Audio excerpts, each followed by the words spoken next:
perseverance is the next one. I think that's a really important one, to not give up. How do we stay in the field when we don't have, meet anyone who interests us, or when we feel rejected, Mhm. when the, when the, when there is a slow progress, if any at all, how do we persevere?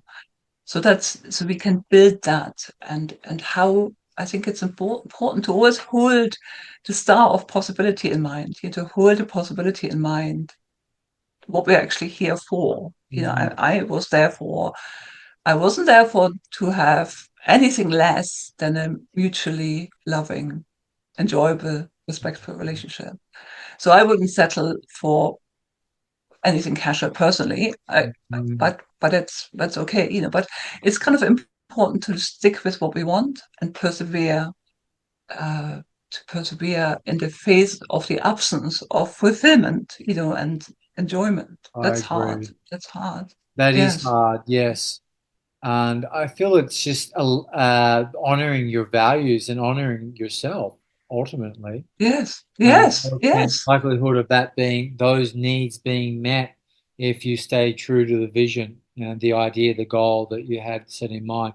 Not that you can't have flexibility within that, but if you're wanting a serious relationship, but then you're having some casual things, you take on, imagine taking on some of that energy. So you might repel the Yes. partner that's just, you know what, this is what I'm not selling anything less than that.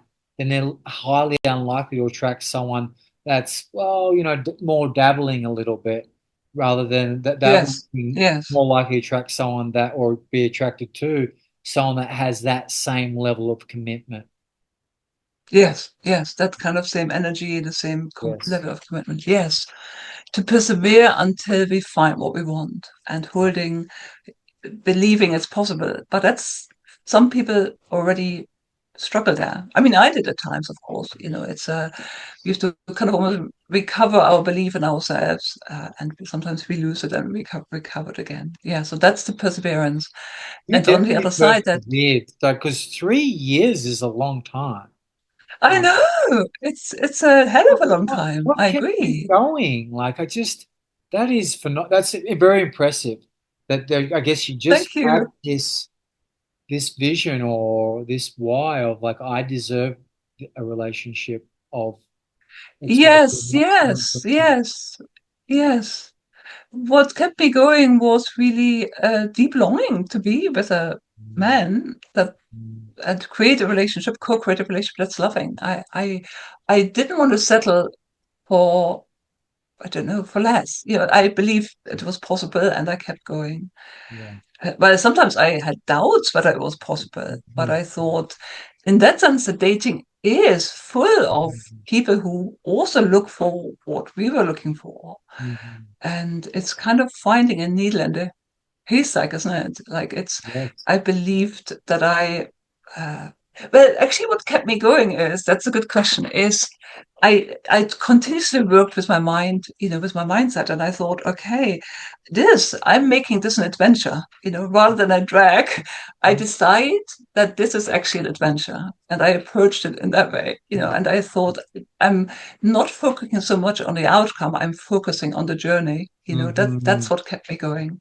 Make every journey, step along the journey, trying to make it fulfilling. Not Mhm. for me, and not to find a partner, but for me, just simply for my Yes. own benefit. I think that whole mindset, repatterning, kept me going, and yes, and many other things that we might come to in the next questions. Yes, but I think the building of resilience kept me going, thinking it's a good project to be part of. Like it was my Perfect project. It timing was too. Perfect timing.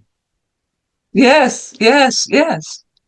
But it required a lot of self-compassion. So that kept me going as well, which I wasn't so great at. Yeah. I think when we are in difficult, like when we, especially in the dating field, when we feel rejected, when we feel dejected, when we feel deflated, when we feel isolated, we our minds can become very self-critical. Like the inner judge can churn out a lot of stories. You're not good enough, you're not attractive enough, you want too much. So that was what worked against my self-compassion. But again, I kind of did the inner work to learn to shut down and up the inner critic, and to actually sort of, I don't know, nurture myself through the ups and downs in the roller coaster. So that will keep me going, and it will keep anyone else going who will develop these skills, their emotional skills.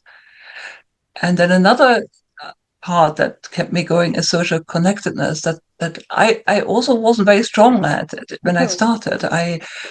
I'm more like an introvert, and I like spending time on my own. I mean, I love company as well. I love our conversation. I love being in the right company.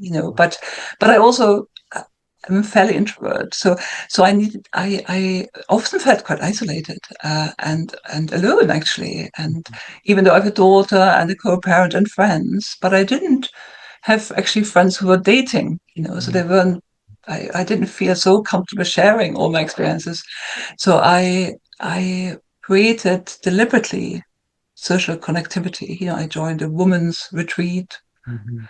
I joined actually, I joined a coaching school. So I did a lot of deliberate kind of activities that actually that created social connectivity, which was very helpful. Because if we are lonely walking the field of dating, I think we are much more vulnerable to make choices out of loneliness, which are not good choices often. Mhm. Good point. Social Yeah. connectedness. Yeah, that's really Yes. So powerful. Joining a coaching group and learning dynamics, and it's aligned with your interest of psychology. Yeah, I think that's yes, yes, advantageous to, yeah, connect with like-minded people through your hobbies, essentially. yes, exactly. Yeah. And this is why I've created my new group, dating buddies. It's Yeah, great. called From Dating Buddies to Soulmates, to actually offer social connectivity and to build all these different elements of Okay. creating resilience in the dating field. I stop sharing now, but yes.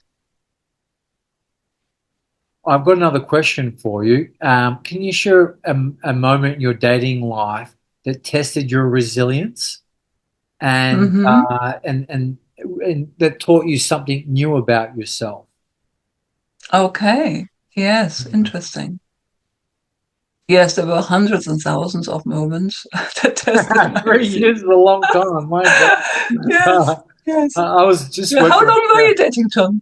How five many months. years or months? Five 5 months? months. Yeah, 5 months. But Yes. you're a lucky man. Yes. Yes. So yes, the question was, yeah, a moment where my resilience was tested. And Yes. yes, yeah. So I just paint a scenario that I've experienced, and let's say moments when I saw men's profiles that I found attractive, and Uh-huh. I reached out and I thought I sent a nice message. And sometimes people responded, often they didn't.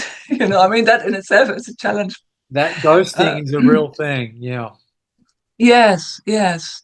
So, but then let's say, sometimes I started chatting with men, on like messaging, and I often had like a weakness for what appeared to be a conscious man, men who were talking about meditation and who seemed emotionally intelligent and who knew how to talk about feelings. So I'm a sucker for that kind of man.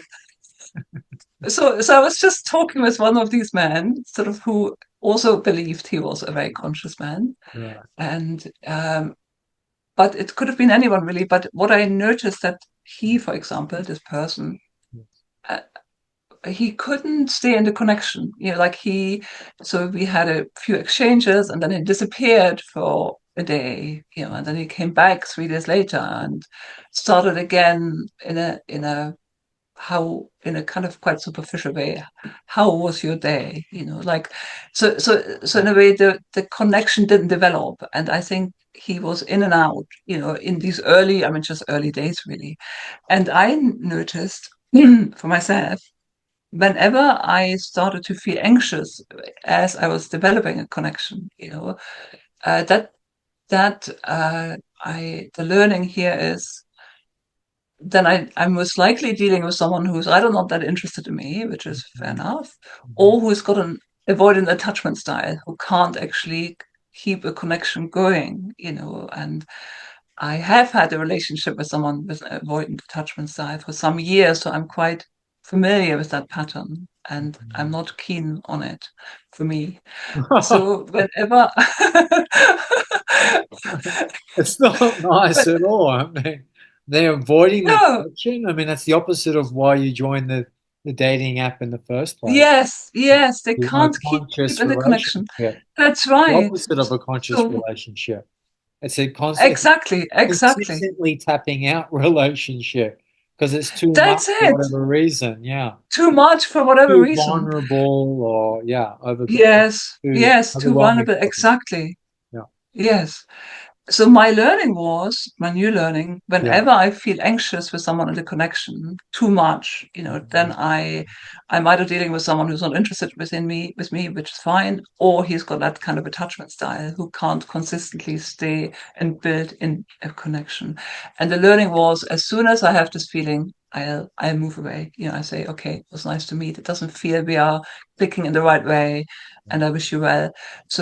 So that was a big learning, that because I think there are many emotionally unavailable men and women in the field of Yeah, dating, of course. to know your own pattern, to see what's happening in the connection very early on, and to move away when it doesn't feel right. So that was one of my sort of resilience challenges, where I felt challenged, but I then worked out, you know, through emotional intelligence, self-awareness, and an awareness of attachment style, when I would move away. And I was doing a lot more moving away much earlier than I used to, which then actually exposed me to men who were interested and who were able to build and sustain a conversation at least. Yes.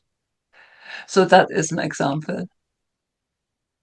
Okay, so what was the turning point where you realized that I want to bring, this model and what I learned from the 3 years out into the world, into, dating, what we know now as dating buddies? Yes, yes. So now we're starting to talk about the fun parts, John. Yeah. So having navigated all Start with the the difficult first traps. and finish with the easy. That's, yeah, I like it. Yes, because we've talked about the challenges, and there are many Yeah. more, and Yeah. but I have really really managed through this learning and through building resilience to actually turn this minefield into a gold mine.